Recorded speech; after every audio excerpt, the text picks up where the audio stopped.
In this lesson, I'm going to be showing you how to quickly change the speed of your video clips in Canva. So as you can see here, I still have my clips here. So if I wanted to speed up this clip or slow it down, I want to make sure that it's selected. Let's do this last one here. And I'm going to go over to playback. Click where it says playback.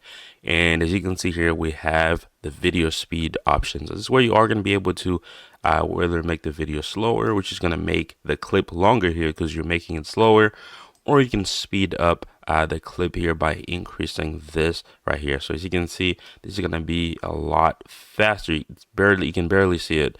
So let me go back to normal speed. Now you also have the option to loop forever in the presentation, where the video will just be on a loop, kind of like that. And you also have autoplay in presentation. Some people like to turn this off if you don't want your videos to just autoplay. But you know, I leave this. Let me go ahead and turn it off actually.